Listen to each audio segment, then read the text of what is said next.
먼저 한번 살펴보겠습니다. 창세기 1장 27절에 보니까 하나님이 자기 형상대로 사람을 창조하셨는데 남자와 여자를 창조했다. 그래서 우리가 가정을 하나님이 주신 이유는 남자와 여자를 만나게 하셨고, 뭐 각각 살 수 있는 거 아니었을까요?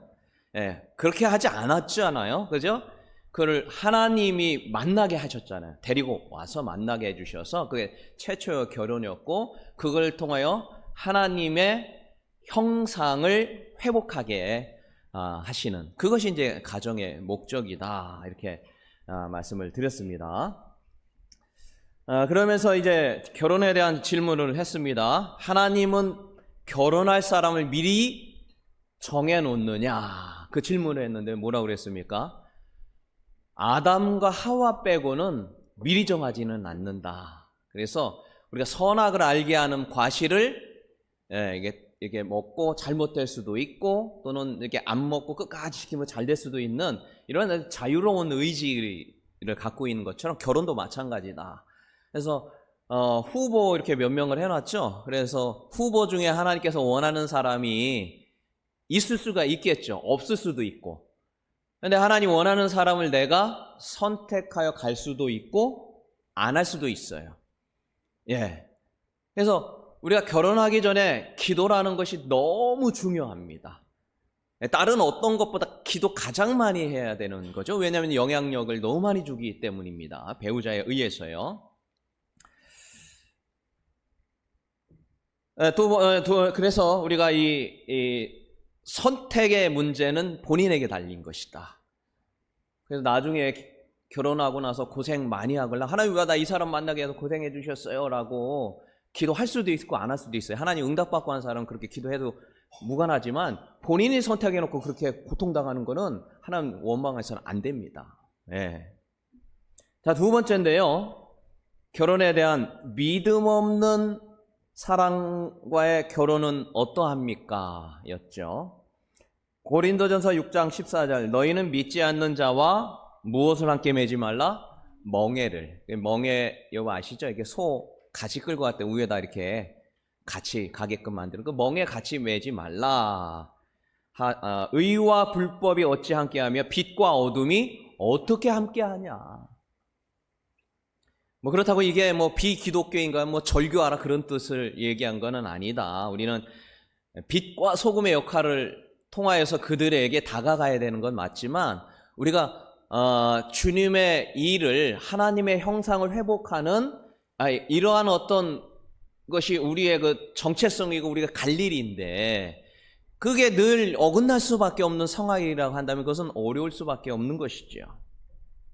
그래서 우리가 세상의 가치관을 갖고 있는 사람과 같이 가는 것은 하나님이 원치 않는 겁니다. 특별히 결혼과 관련돼서는요. 간통죄가 지금 불법이 아니잖아요. 그죠? 그 세상에다 그 법정에 신고해봐야 없어요. 그러나 성경은 뭐라고 말합니까? 그건 죄라고 얘기합니다. 그러니까 이게 가치관 자체가 다른데 할 수가 없는 거죠. 그 대표적인 사람으로 누구를 들었습니까? 솔로몬. 솔로몬은 뭐 세상에 모르는 사람이 없을 정도로 뭐 아주 전 세계적으로 뭐 오랜 세월을, 그 수천 년을 그냥 이렇게 솔로몬의 이름이 있었지만, 그런데 이 사람이 안타깝게 어떻게 됐어요? 결혼을 이방인과 하는 바람에. 그 성경 한번 볼까요? 왕상 1장. 자, 한번 읽어보겠습니다. 시작. 솔로몬 왕이 바로의 딸 외에 이방의 많은 여인을 무엇했어요? 사랑했다. 그냥 외교적인 이유 때문에 한 게 아니에요. 사랑한 거예요. 그런데 몇 명 있었어요? 부인이 1000명 있었습니다. 야, 그래서 그들이 이렇게 들어온 그 무엇과 이방신, 처음에는 안 된다고 했겠죠. 그런데 자꾸 얘기하면 어때요? 쫓아가는 게 남자의 습성이에요. 보통은요. 아담과 하와 어때요? 하나님한테 이거 먹는 날에 정령 죽는다. 그렇게 들었어도 누가 옆에서 얘기하니까 그 얘기 들어요? 하와가. 그래서 남자가 강한 것 같아도 여자 한마디에 그냥 왔다 갔다 하는 게 남자입니다. 그래서 성경의 전체적인 맥락 속에 보면은요, 남자도 할 일이 많지만 사실은 이 여자의 이 말 한마디가 굉장히 중요해요. 그 대표적인 사람이 또 누굽니까? 삼손. 삼손이 또 얼마나 하나님의 능력 가운데 막 엄청난 힘을 발휘했어도 드릴라가 왔는데 이 드릴라도 역시 이방 블레셋 사람이에요. 그러니까 그 말을 들으니까 이렇게 엄청난 힘을 내고 뭐 나귀 턱뼈로 1000명 죽여도요, 옆에서 살살살 얘기하면 그 듣는다니까요. 그래서 아내가 무슨 얘기를 하느냐가 굉장히 중요해요. 남편을 살리고 죽이는 거는요, 여자의 말 한마디에 달렸어요. 그래서 행복한 가정의 첫 번째는 뭐냐? 남편을 존중하는 겁니다. 밖에서 나가서 뭐 대통령처럼 뭐 했다 할지라도 집에 들어가서 막 한마디 들으면은 어때요? 이렇게 되는 게 남자라는 거예요. 그래서 존중한다라는 건 뭐냐면 그분이 잘한다고 늘 말해주는 겁니다. 그게 우선이 돼야 돼요. 이제 다른 길로 가고 있는데 어쨌든 솔로몬이라 할지라도 믿음의 사람이어도 옆에 살살살 얘기하면 그거 쫓아간다니까요. 그래서 결국에는 어떻게 됐습니까? 다음 절 한번 볼까요? 자, 여기 보니까 여러 백성에 대하여 이스라엘 자손에게 말씀하시길 너희는 그들과 서로 결혼하지 말라고 그랬어요. 분명하게. 너희도 그 사람을 데려와서 며느리 삼지 말라고. 그걸 솔로몬이 모를 리가 없어요. 모를 리가. 그래도 데려왔다. 사랑해서. 왜 데려왔을까요? 이렇게 보니까 어때요? 아주 예뻤겠죠. 예. 그리고 말도 잘 통하고. 정말 죄송한 얘기인데 솔로몬이 굉장히 사랑한 여인이 있었죠. 누구였습니까? 술람미. 성경에 보면 굉장히 뭐 그냥 하나하나를 어쩌면 게 머리카락은 어떻고 눈은 어떻고 뭐 코는 어떻고 뭐 엄청 하나하나 다 사랑했어요. 근데 이 술람미도 이방인이었다는 사실.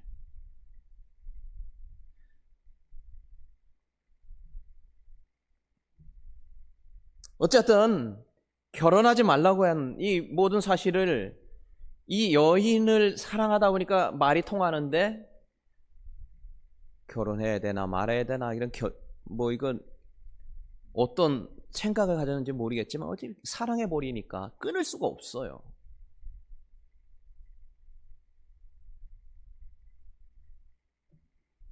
신명기 7장 3절에도 분명히 말씀하고 있죠. 하지 말라고 아예 처음부터 얘기하고 있는데도 그렇게 됐다. 거기다 히스기야 왕은 또 어땠습니까? 믿음이 아주 가장 좋은 사람 중에 한 명이에요. 대표적. 그래서 죽을 병이 들었다가 15년을 살아난 거예요. 그런데 이 왕의 아들이 누구였냐면은 므낫세였습니다. 한번 따라서 하겠습니다. 므낫세. 다시 한번 므낫세.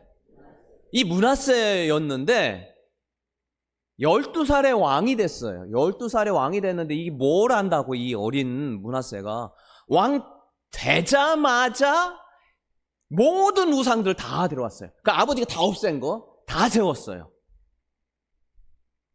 그래서 솔로몬도 몰렉을 섬겼다고 그랬죠. 몰렉이 뭐라고 그랬어요? 몰렉 신이 자기 아들을 태워서 지금 그거 한 사람이 솔로몬이에요. 그런데 그 후에 이게 없어졌다가 또 누구한테 므낫세한테 또 나타나요.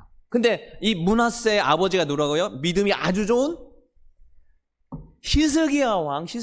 근데 몇 살의 왕이 됐어요? 12살. 왕 되자마자 그 일 해가지고 12살에 그거 할 생각을 할까요? 못 할까요? 이거 아버지가 그렇게 성경교육할 너 믿음대로 살걸 얼마나 얘기했겠어요. 그리고 죽었다 살아난 거 그거 얼마나 간증해요. 그러면 그 얘기 안 했을까요? 안 할 수가 없죠. 그렇게 얘기했어도 아들은 왕이 되자마자 뭐 했다고요? 이방신을, 몰렉신을, 세상에 있는 모든 거 다 드렸어요. 거기에다가 바른 말하는 이사야, 그때 이사야가 있었거든요. 이사야 선지자예요. 우리 이사야서 쓴. 그 사람을 죽인 사람이 므낫세입니다. 그래서 전승에 의하면 톱으로 켜가지고 죽여버렸어요. 모든 사람이 있는데 앞에서. 그게 누구라고요? 므낫세. 누구의 아들? 히스기야 아들. 아버지가 그렇게 가르쳤는데도 안 돼요. 왜 안 됐을까요? 엄마가 헵시바인데 이방 여인. 어릴 때 누구 얘기 들은 거야? 아버지가 그렇게 얘기하고 간증하고 설교 들었고 예배 참석 안 했을까요? 당연히 했죠. 예배 여기 다 나온 거예요. 어릴 때부터. 그런데 생활하는 건 누구한테 배웠어요? 엄마한테 배운 거예요. 그러니까 아버지 돌아가시고 왕 되자마자 누구 얘기 따랐어요? 엄마 말. 세상에 어떻게 아버지 말은 귓등으로 들은 게 아무것도 안 들려. 그래서 므낫세를 가르쳐 어떤 분은 못나세라고 그러더라고요. 못나세. 아주 못된 짓이라는 다 한 거죠. 하나님이 보실 때 못된 짓. 근데 더 놀라운 건 뭐냐면 자기만 그러고 끝나면 되는데 성경에 므낫세가 나오고 그 뒤에 계속 뭔 얘기 나오면 므낫세 때문에 너희 망할 거야. 므낫세 죄 때문에 너희 망할 거야. 이스라엘 백성이 망한 게 완전 패망해가지고 바벨론 끌려간 게 므낫세 죄 때문에 그렇습니다. 그러니까 자기만 그리고 나 잘한다고 했는데 안 되고 또 자녀가 또 그렇게 우상을 다 들어가 여기서 예배당이에요. 여기다 이렇게 세워놓은 거예요. 근데 그게 자기가 뿐만 아니라 자기의 대대손손을 이어서 이스라엘 백성이 멸망하게 된 게 그 므낫세 때문에 그렇게 됐다 성경에 소개하는 거예요. 그러니까 이게 결혼이라는 게 얼마나 중요하다라는 것을 알 수가 있습니다.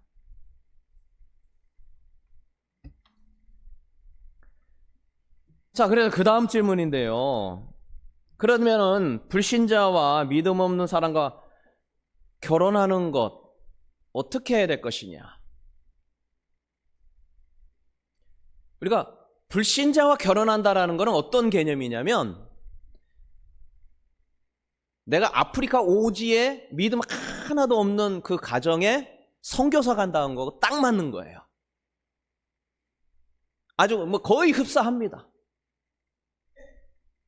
자, A, B, C, D가 있어요. 돈 많은데 모든 거 다 갖춘 사람. 돈은 하나도 없는데 완전히 꽝인 사람. 여러분의 가치관의 정체성에 의해서 결정을 하겠죠. 우리 자녀가 데려왔을 때 어떻게 하라겠죠. 우리 손주, 손녀가 데려왔을 때 어떻게 하라 이야기하시겠죠. 그럴 때 안 믿는 사람이 꼭 해야겠다라고 할 때는 기도를 끊임없이 해야 돼요. 일단 본인이 결정할 때는, 그렇죠? 안 믿는 사람이다 할 때는 얼마만큼이요? 여러분 목회자 될 때 기도 얼마큼 해야 될까요? 아마 목사 되기 전에 엄청 기도할 거예요.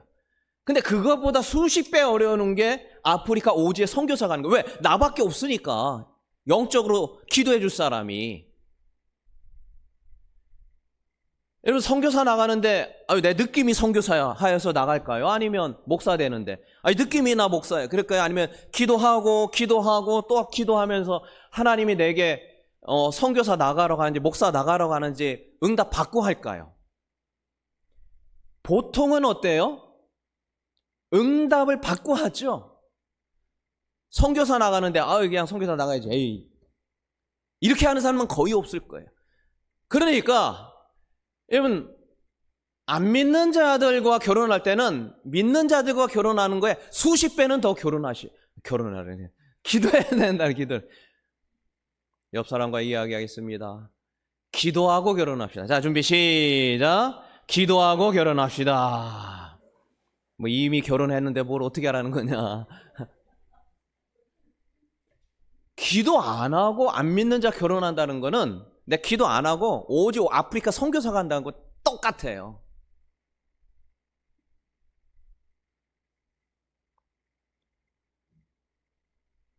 내가 배우자 전도하면 되겠다. 물론 그게 되는 경우도 많이는 아니지만 있죠.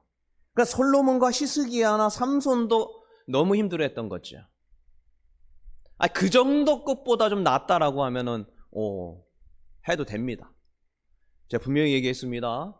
안 하는 것이 좋다. 그러면 이미 믿음 없는 자와 결혼했는데 어떡하라는 거냐? 그 다음 질문인 거죠. 제가 분명히 얘기했습니다. 내가 안 믿는 자와 결혼할 수도 있고 안 할 수도 있다. 이거는 무에 의해 결정하라고요? 기도하고. 그러면 하나님 뭐라고 얘기하지 않았는데 내가 뭐라고 말씀하지도 않는데 내가 결혼할 수도 있고 아니면 안 할 수도 있고. 그런데 이왕 결혼을 했는데 어떡하라는 거냐? 룻기를 보니까 결혼을 했죠. 이방 여인과. 룻이 그 모압 여인 있잖아요. 이방 여인인데 성경의 신명기 아까 봤잖아요. 하지 말라고 그렇게 얘기했는데도 했어요. 왜? 환경이 그렇게 가니까. 왜? 너무 힘들어가지고 흉년이 들어서 모압으로 간 거예요. 근데 거기서 솔로몬처럼 사랑하는 여인을 본 거예요. 결혼해야 될까요? 말아야 될까요?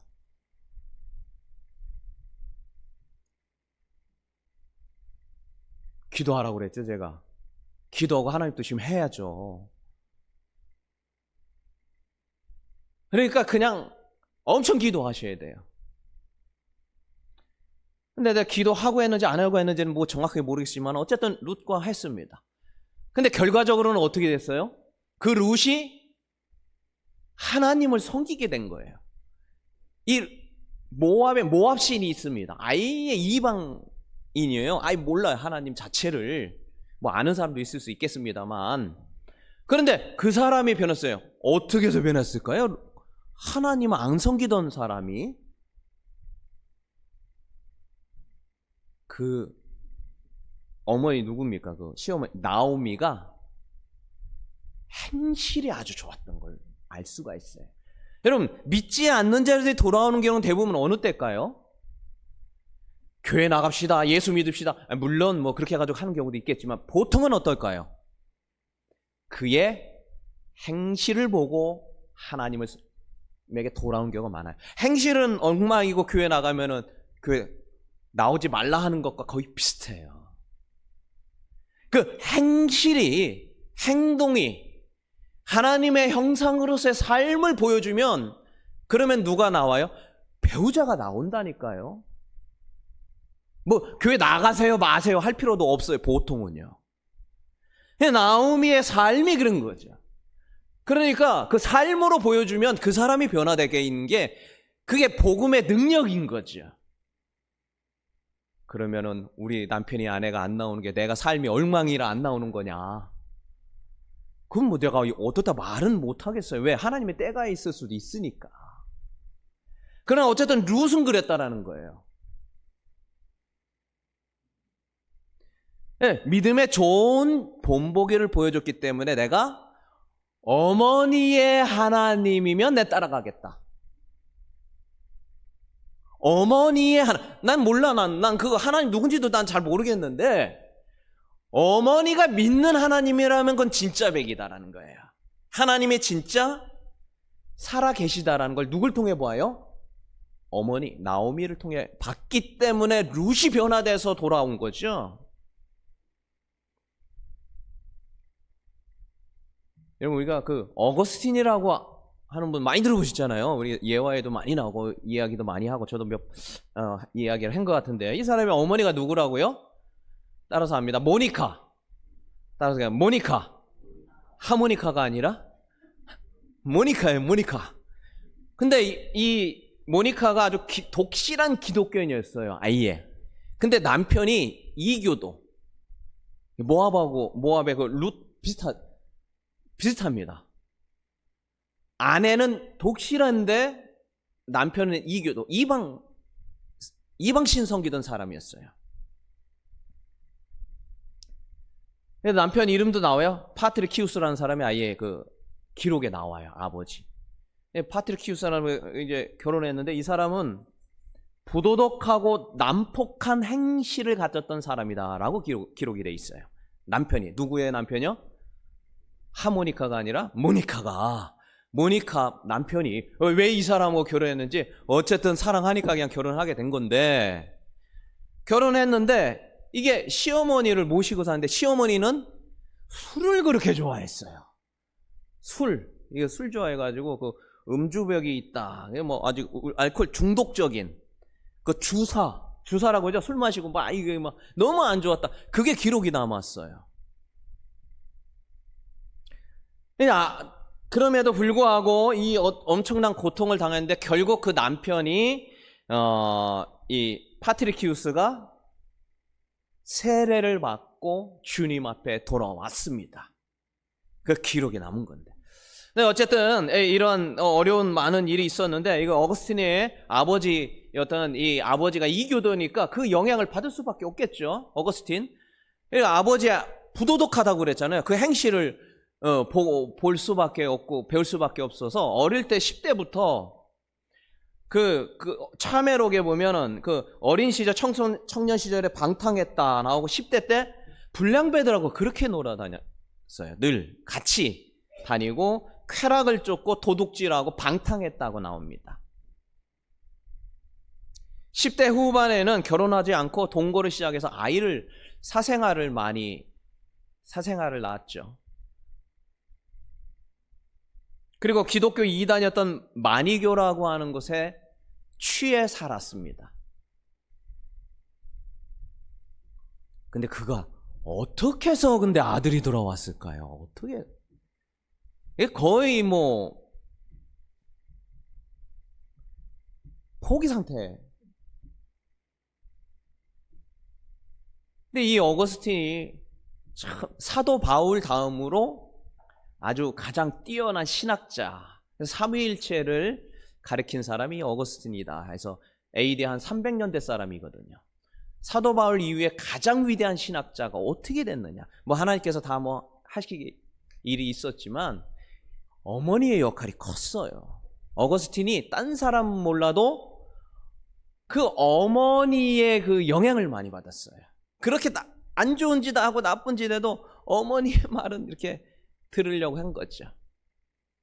이 마치 룻이 나오미 그 시어머니의 말을 듣듯이 이 어머니의 말을 들으려는데 이게 안 됐어요. 근데 결과적으로 어떤 일이 있었냐면 이 어머니가 항상 떨어져 지내다가 이 이탈리아의 밀라노에 같이 지내게 된 그 순간에 가서 이제 어거스틴에게 그 당시에 이제 암브로시우스라는 아주 유명한 설교가 있었는데 거기 참여해봐. 이 예배 드려보라고.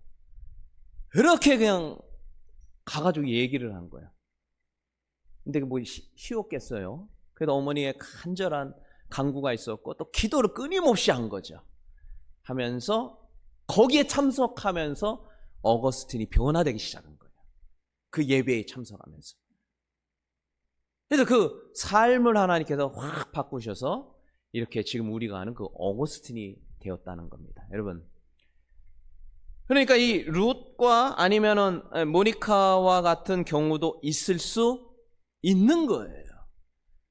그러니까 우리가 결혼할 때 결혼하기 전에 기도가 그래서 필요하다는 것이죠. 성경에도 나오죠. 너로 인하여 그 아내가 예수 믿을지 어떻게 아냐?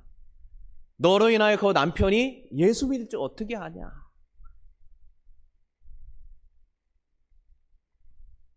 여러분, 우리가 또 뭐 모르는 거 아닙니까? 열심히 기도하여 하나님 앞에 우리의 배우자가 돌아오기를 주의 이름으로 축원합니다. 그리고 이미 돌아온 분이 계셨다면 거의 뭐 나오미급이니까요. 그분 대단한 분입니다. 내가 내 남편을 전도해서 데려왔다. 믿음 열심히 하고 있다. 엄청난 분입니다. 우리 박수 한번 합시다. 박수. 그분은 뭐 성경에 기록될 만한 분이에요.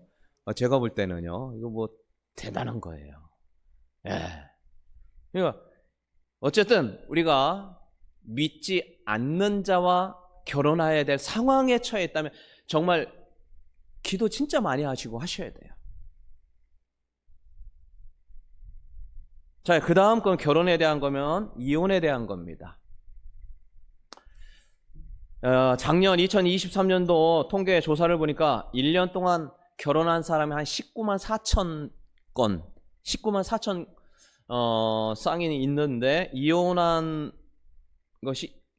경우가 9만 2천 쌍, 9만 2천 쌍이 이혼을 했습니다. 그래서 하루에 252쌍이 이혼을 합니다. 현재 우리나라에 작년에 한 거죠. 이혼에 대한 스트레스 지수를 알아보니까요, 배우자가 사망했을 경우가 100이라고 본다면 이혼하면 73 정도 된답니다. 뭐 느낌이 어떤 건지 모를 텐데 이게 뭐냐면 내가 감옥에 투옥된 것보다 더 스트레스를 받는다는 거야. 내가 감옥에 투옥된 것보다 더 스트레스를 받는다는 거야. 뭐 할 때? 이혼할 때. 내가 엄청난 병이 들어가지고 병상에서 계속 지내야 되는 것보다 더 스트레스 받는다는 거예요. 직장에서 해고되는 것보다 2배나 더 된 스트레스. 재정 문제, 돈이 다 없어지는 것보다 더 큰 스트레스. 뭐 할 때? 이혼할 때. 거기에다가 가족이 사망한 것보다 더 큰 스트레스가 언제 온다고요? 이혼할 때 온답니다. 그러니 우리 믿는 자들에게나 아니면 우리 주변의 많은 사람들 얼마나 많은 스트레스를 좀 받고 있을까요?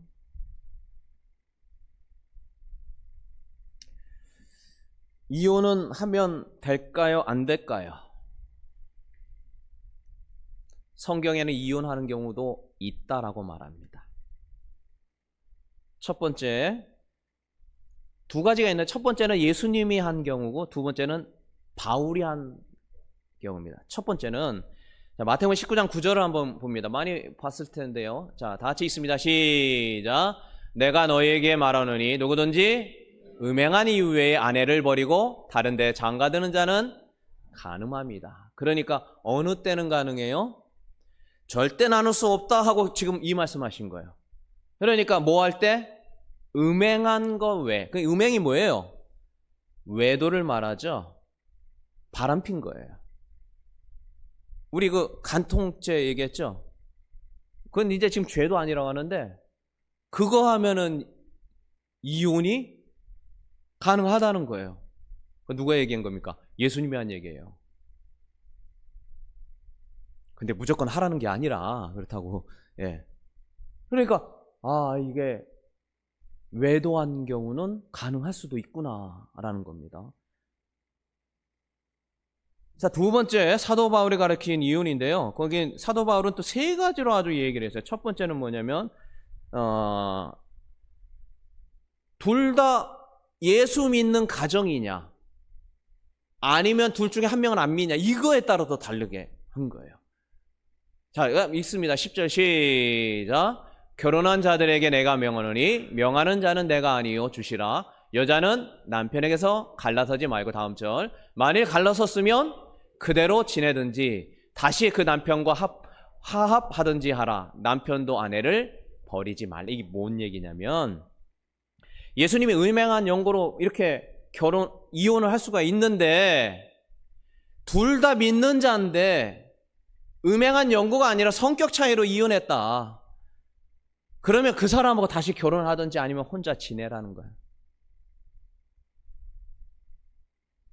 자, 어쨌든 중요한 거는 둘 다 신자라고 한다면 이혼하지 말라는 거예요. 자, 두 번째입니다. 부부 중에 불신자가 있어요. 부부 중에 불신자가 있어요. 자, 이거 내용은 뭐냐면은 이런 내용이에요. 그러니까 불신자 배우자가 이혼하기를 원해요. 이혼하기를 원해. 난 못 살겠다. 그러면 어떡하라는 거예요? 이혼하라. 이거는 이혼하기를 원치 않으면 이혼하지 말라는 거예요. 누가 이혼하기를 원치 않아요? 네. 불신자 배우자가. 나 이혼 못해 절대. 그럼 이혼하지 말라는 거예요.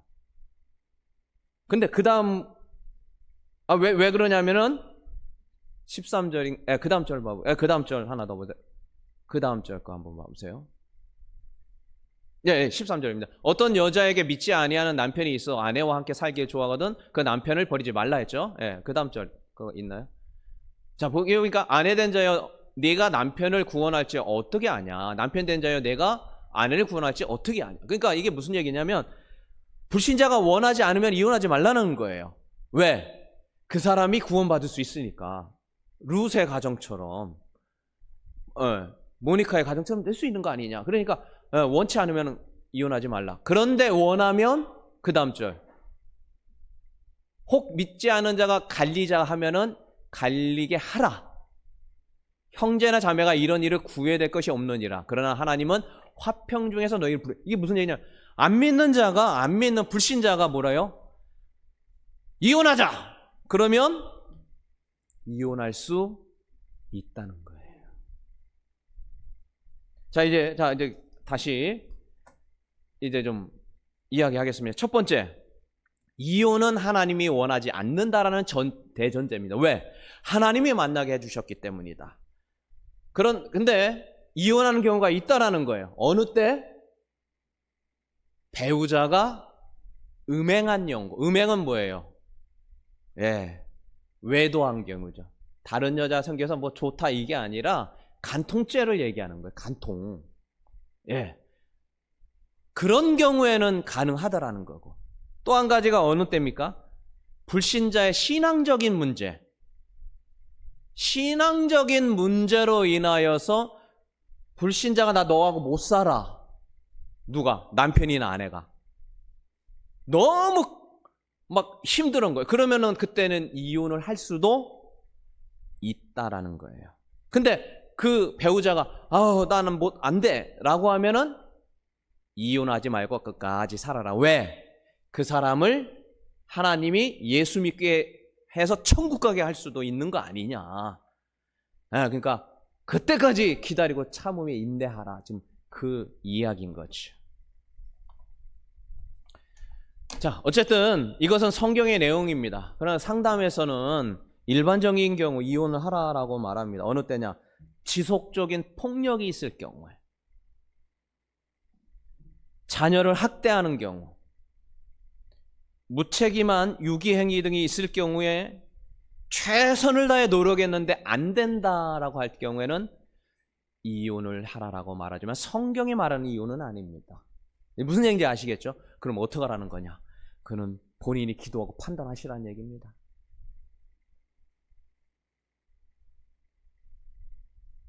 자, 다음은 세 번째입니다. 재혼을 해야 하는가?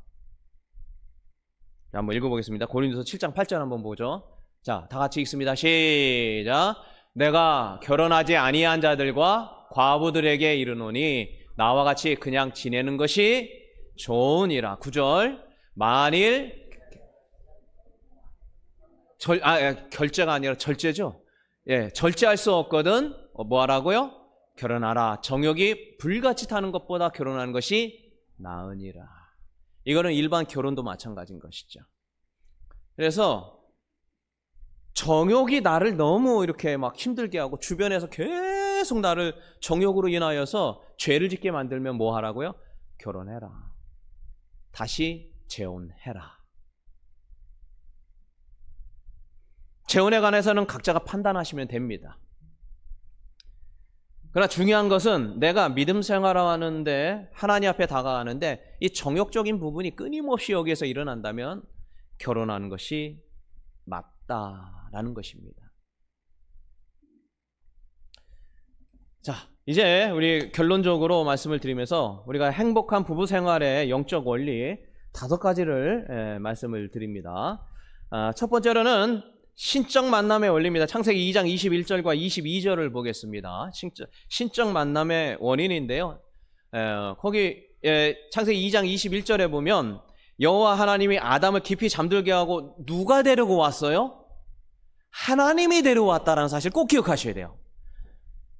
하나님이 데려왔다라는 거예요. 그러니까 이 결혼을 하나님이 주관하시고 하나님이 이끌으셨다라는 확신이 있을 때 결혼하라는 거예요.